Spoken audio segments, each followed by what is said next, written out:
खड़ीपुर गांव, जो धुंध से ढकी पहाड़ियों के बीच बसा था, वहां एक पुरानी हवेली थी जिसमें कोई भी जाने की हिम्मत नहीं करता था। गांव वालों का कहना था कि वह जगह शापित थी। रात में हवेली की दरारों से धीमी धीमी फुसफुसाहटें सुनाई देती थीं। ऐसी फुसफुसाहटें जो किसी का नाम पुकारती थीं, ऐसी आवाजें जो रूह तक को कंपा देती थीं। राहुल, एक शहर में पला बड़ा युवक, इन अंधविश्वासों पर यकीन नहीं करता था। जब वह अपने स्वर्गवासी चाचा की संपत्ति का निपटारा करने खड़ीपुर आया, तो उसने गांव वालों की कहानियों को मजाक में उड़ा दिया।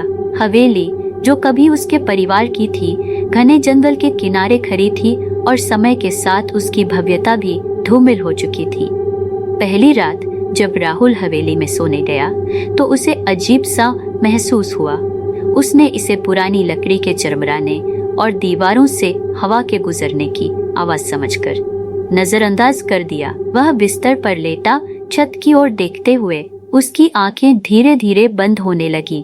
तभी उसने सुना एक धीमी, दूर से आती हुई फुसफुसाहट। पहले तो इतनी हल्की कि वह पेड़ों की सरसराहट में खो गई।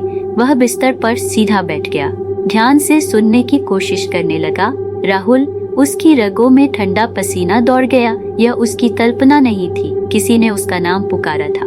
वह आवाज धीमी, खींची हुई थी, जैसे बोलने वाला उसके ठीक पीछे खड़ा हो। वह झट से मुड़ा, पर कमरे में कोई नहीं था। उसका दिल जोर से धड़कने लगा और माथे पर पसीना छलक आया। फिर से वही आवाज आई, इस बार पहले से करी। राहुल, वह बिस्तर से कूद पड़ा, अपना फोन उठाया और फ्लैशलाइट चालू कर दी। कमजोर रोशनी ने कमरे के कोनों को छान मारा, पर वहां कुछ नहीं था, बस धूल से भरा पुराना फर्नीचर और छिली हुई दीवारें। डर को खुद पर हावी होने से रोकते हुए राहुल ने ठान लिया कि वह पता लगाएगा कि यह सब क्या है। फुसफुसाहटें उसे हवेली की लंबी गलियों से नीचे की ओर ले जाने लगी। उसकी चाल धीरे धीरे बेसमेंट की तरफ बढ़ने लगी, जो हमेशा से बंद रहा था, लेकिन आज बेसमेंट का दरवाजा आधा खुला हुआ था। वह छिटका, पर एक अदृश्य शक्ति ने उसे भीतर जाने के लिए मजबूर कर दिया। हवा भारी थी और दीवारों से नमी की गंध आ रही थी। राहुल ने सीढ़ियों से नीचे कदम रखा। हर सीढ़ी उसके वजन के नीचे चरमरा रही थी। नीचे पहुंचते ही फुसफुसाहटें तेज हो गईं, जैसे सैकड़ों आवाजें एक साथ बोल रही हों। तभी उसका फोन झपक कर बंद हो गया। चारों ओर घना अंधेरा छा गया। राहुल घबरा गया। वह जल्दी जल्दी फोन ठीक करने की कोशिश करने लगा। तभी उसने महसूस किया उसकी गर्दन के पीछे कोई ठंडी सांस। उसका दिल जोर से धड़क उठा। उसने तुरंत मुड़कर देखा। उसकी आंखें डर से चौड़ी हो गईं, लेकिन वहां कोई नहीं था। चारों ओर सिर्फ घना अंधेरा था।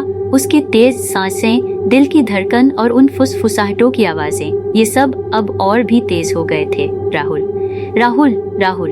तभी कुछ ठंडा और चिपचिपा उसके हाथ से टकराया। वह चौंक कर पीछे हट गया और फर्श पर गिर पड़ा। जैसे ही वह गिरा, उसका फोन फिर से चमक उठा और उसकी हल्की रोशनी कमरे में फैली। जो उसने देखा, उसने उसके खून को जमा दिया। बेसमेंट के कोने में एक आकृति खड़ी थी, छाया में ढकी हुई।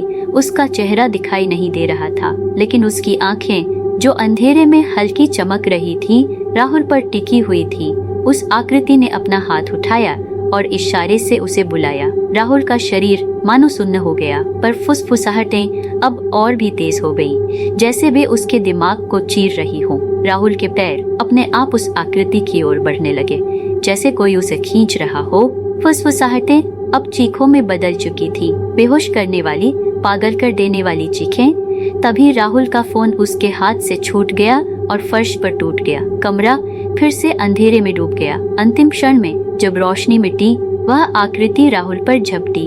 अगली सुबह गांव वालों ने हवेली के दरवाजे खुले पाए, लेकिन राहुल का कोई पता नहीं था। वे केवल बेसमेंट में उसका टूटा हुआ फोन और फर्श पर धूल में लिखा हुआ एक डरावना संदेश पा सके, वह अब हमारे साथ है।